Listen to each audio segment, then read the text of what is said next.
Heavily inspired by iconic action flicks such as John Wick, Kill Bill, and even the Daredevil Netflix series, Sifu easily captures the feeling of being a kung fu master. But of course, no game is perfect, which is what we're here to talk about today. What is up, guys? Welcome back to the channel. My name is Dylan, aka Lunatunes, and yes, it is finally time to talk about Sifu. I actually really wanted to play this game day one, but tragically, I learned that it was digital only on day one, and that made me sad because I'm a man who loves his plastic. So I bit the bullet, I waited these couple of months, and I finally have the physical version. I've played it, I've beaten it, it's left its impression on me. Now I'm here to talk about it. So what exactly is Sifu? Sifu is a roguelite third-person action game, and if you don't know what a roguelite is, it's a genre of game that typically has the player restart a mission or level upon death. So if you progress to the final boss of a particular level and die, you will be forced to restart at the beginning of said level. Of course, a good roguelite will always provide the player with permanent upgrades or items that will make subsequent attempts easier. And I think Sifu does this quite well. Sifu not only offers the player permanent upgrades to health, shields, and damage, but also items such as keys or codes to unlock shortcuts within a particular level. That way, even if you have to restart, your character will undoubtedly be stronger and your path will become more efficient on the next run. One drawback to this genre, in my opinion, is the repetitiveness that can sometimes begin to take a heavy toll. And with the lack of variety in gameplay other than to punch people in the face, this repetitiveness is exacerbated even more so. You can look at another indie roguelite such as Hades, behold the sheer number of weapons at your disposal, and feel the giddiness of your options. But in Sifu, it's just you and your guns. Which, don't get me wrong, is very badass, and Sifu certainly doesn't overstay its welcome with an average playtime of 10 to 15 hours based off your skill level, but I definitely felt some fatigue after replaying the same level for the third or fourth straight run. Now, in contrary to what I just said, the combat is absolutely fantastic, and it feels like a fluid amalgamation of the Batman Arkham series, a competitive fighting game, and even some sprinkles of a rhythm game in the form of dodging or parrying strings of oncoming attacks. The combos aren't overly complicated by themselves, usually featuring something as simple as up-up triangle or down-up square, but once it becomes second nature, you can begin to string these together for some chunky damage and stuns. You also have a select number of melee weapon types such as lead pipes, staves, or blades. While these are fairly abundant throughout the game, they do break fairly quickly, and you'll be back to relying on your Fists of Fury before long. As far as the defensive capabilities, the game offers dodging and counter mechanics that can also be upgraded in the skill tree. Dodging slows down time, while a successful parry does damage to your opponent's structure. And so, what is structure?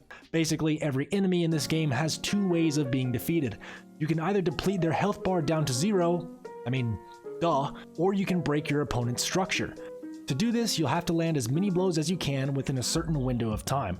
Once your opponent's structure meter reaches its maximum, the player can initiate a flashy takedown animation.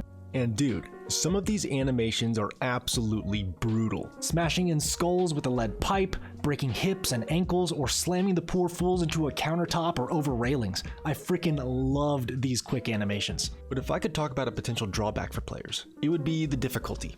As someone who considers themselves a lover of challenging titles from Dark Souls to Returnal, Sifu did test me at times. Much of your success will be slowly chiseled out through trial and error.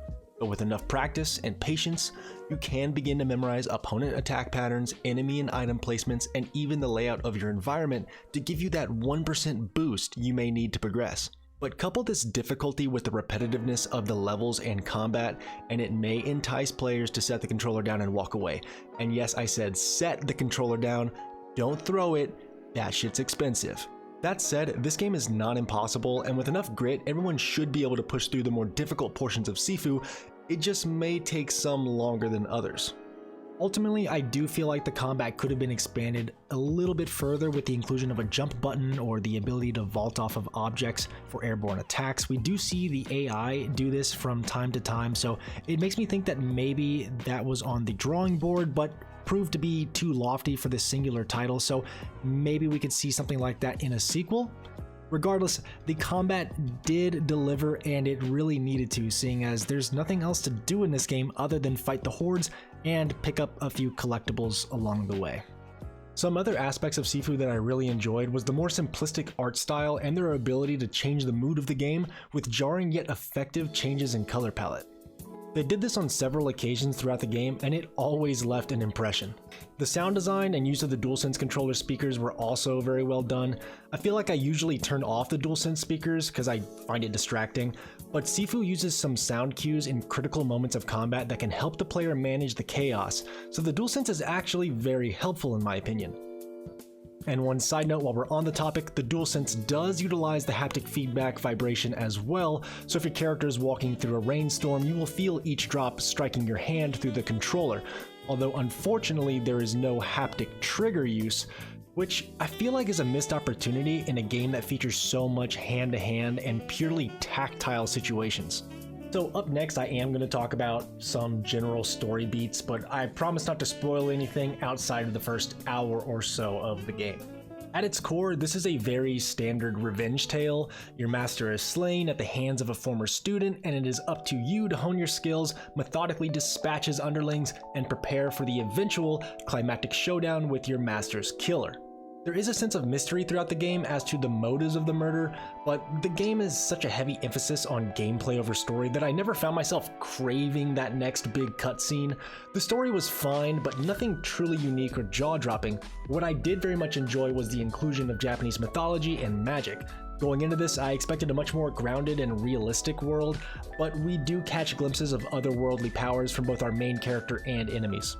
In the end, I do feel like I got everything I was looking for from Sifu. The dynamic and intense combat, a high level of difficulty even if it was occasionally frustrating, and an overall well-executed system to push the player forward. Repetitiveness was an issue, but the short length of the game made this pretty easy to forgive. Ultimately, I think Sifu lands at an 8 out of 10 for me. Well guys, I think that's going to do it for us here today. Little apologies if there's any video, audio, or editing issues. I'm still trying to work the kinks out myself as I get used to the whole YouTube thing. But if you enjoyed the content and want to see more, please like, subscribe, share the video, all of that good stuff, and we will see you down the road. Peace.